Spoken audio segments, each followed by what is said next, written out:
तो सभी बच्चों को good morning all of you. आज हम देखेंगे टीन या सोलियम के बारे में। टीन या सोलियम, टीन या सोलियम, टीन या सोलियम।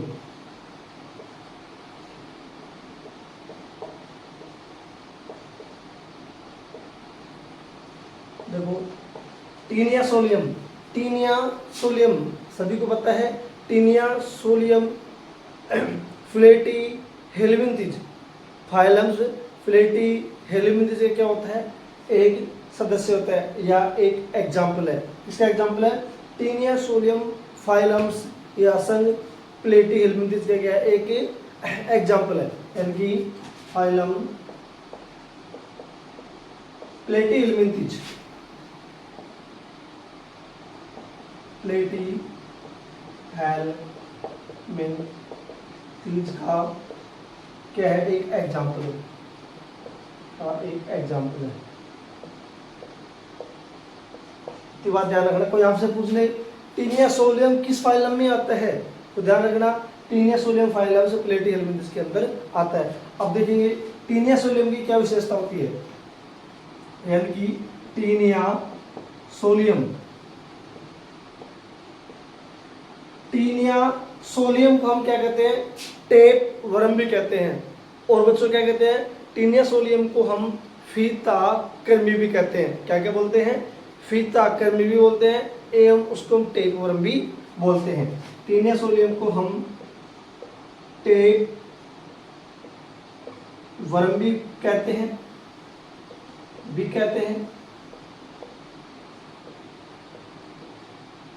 और इसे ही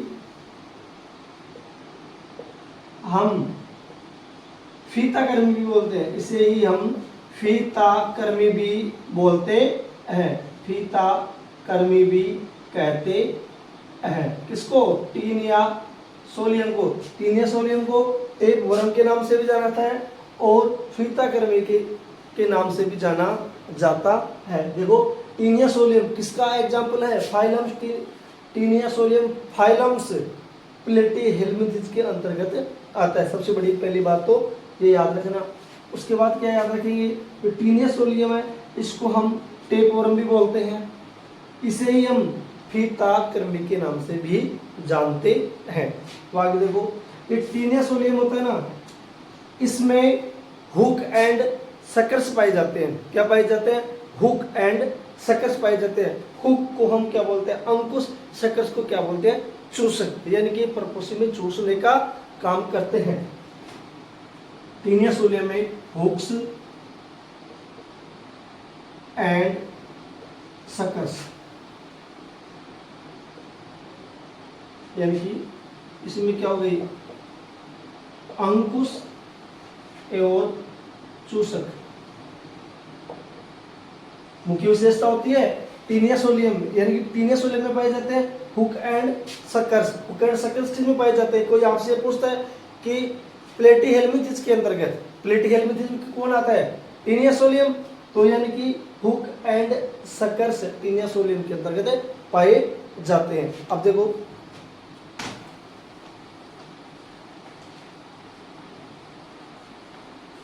टीन या सोलियम होता है जो कि क्या होता है, एंडो पैरासाइटिक होता है।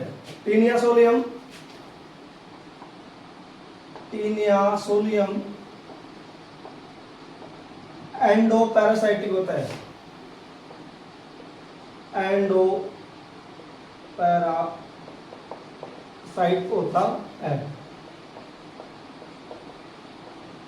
अब देखो ये टीन या सोलियम एंडो पैरासाइट होता है, यानी कि ये क्या करता है, ये यानी कि परपोषी से खाद्य पदार्थों को सीधे ही अपने शरीर की सतह से क्या कर लेता है, अवशोषित कर लेता है। देखो टीन या सोलियम एंडो पैरासाइट होता है, यानी कि करता क्या है, खाद्य पदार्थों को अपने शरीर की सतह से सीधे ही क्या कर लेता है, उसको अवशोषित कर लेता है। किससे, परपोषी से। यानी कि टीन या सोलियम परपोषी से खाद्य पदार्थों को खाद्य पदार्थों को, खाद्य पदार्थों को, खाद्य पदार्थों को सीधे ही अपने शरीर की सतह के द्वारा अवशोषित कर लेते हैं, अवशोषित कर लेते हैं, अवशोषित कर लेते हैं। ध्यान रखना, टीनिया सोलियम एंडोपैरासाइटिक होते हैं, यानी कि टीनिया सोलियम परपोषी से खाद्य पदार्थों को अपनी शरीर की सतह के द्वारा सीधे क्या कर लेते हैं, अवशोषित कर लेते हैं। अब से मैंने बताया कि टीनिया सोलियम में हुक एंड सकर्स पाए जाते हैं। एक डायग्राम के द्वारा देख लेते हैं कि टीनिया सोलियम में हुक एंड सकर्स कहाँ होते हैं। हुक एंड सकर्स देखो,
देखो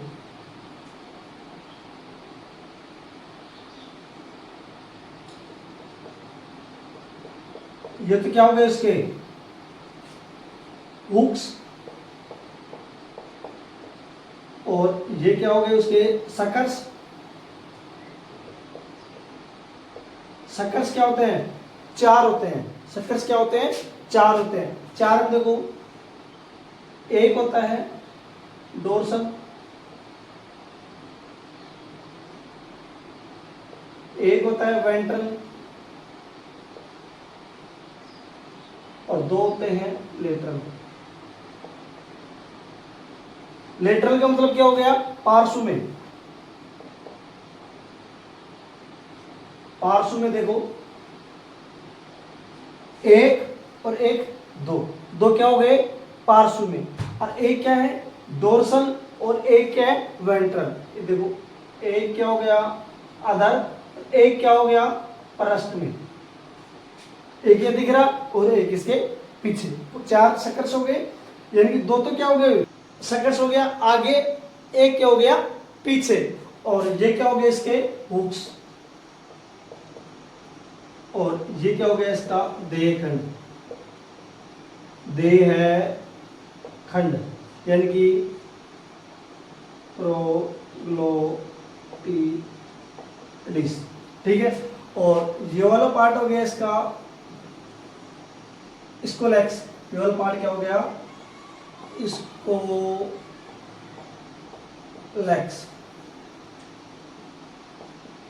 ठीक है। स्कोलेक्स के नीचे क्या हो गया नेक, और नेक के नीचे क्या हो जाता है स्ट्रोबिला।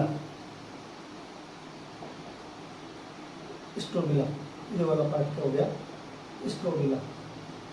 बीच में क्या होगी नेक, नेक के नीचे क्या हो गया स्ट्रोबिला, और ये देह खंड क्या हो गया इसके प्रोग्लोटिडिस। दोबारा देख लो, टेनिया में क्या पाए जाते हैं, हुक एंड सकस पाए जाते हैं। ये हुक्स, ये क्या हो गए इसके सकस। सकस कितने पाए जाते हैं इसमें, 4 सकस पाए जाते हैं। एक हो गया पृष्ठ में, एक हो गया वेंट्रल में, और 2 क्या हो गया लेटरल में, ठीक है ना। और ये 2 क्या हो गया पार्श्व में, एक आगे और एक पीछे, 4 हो गए टोटल ये प्रोग्लोटिडिस की देखन। अब देखो एक इसमें टर्म्स आती है स्ट्रोबिलाइजेशन, एक टर्म्स क्या आती है इसमें स्ट्रोबिलाइजेशन, स्ट्रोबिलाइजेशन। आगे देख लेते इसको स्ट्रोबिलाइजेशन को, आगे देख लो इसको स्ट्रोबिलाइजेशन को। स्ट्रोबिलाइजेशन को हम आगे देखते हैं। होता क्या है स्ट्रोबिलाइजेशन, आपने देखा ना देहखंड, यानी कि टेनिया सोलियम में नए देहखंड निर्माण की जो प्रक्रिया होती है ना, इसको हम क्या कह देते हैं स्ट्रोबिलाइजेशन। यानी कि टेनिया सोलियम में नए देहखंड निर्माण की प्रक्रिया को स्ट्रोबिलाइजेशन कहते हैं।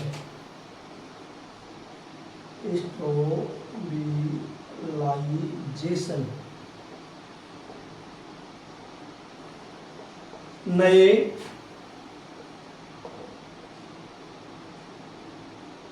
देहखंड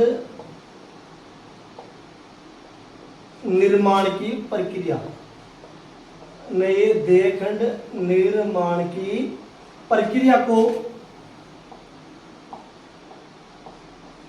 स्ट्रोबिलाइजेशन कहते हैं।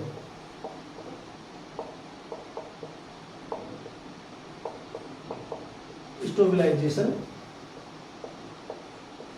कहते हैं। तो समझ में आ गया, नए देहखंड निर्माण की प्रक्रिया को क्या कहते हैं स्ट्रोबिलाइजेशन कहते हैं। ठीक है, क्लास कैसी लगी सब्सक्राइब करना, और ज्यादा से ज्यादा इसको क्या करना शेयर करना। अब टेनिया सोलियम में जो आगे लार्वा है ना, हम अगली क्लास में देखेंगे कितने लार्वा होते हैं इसके, 4 जो हम अगली क्लास में बताएंगे।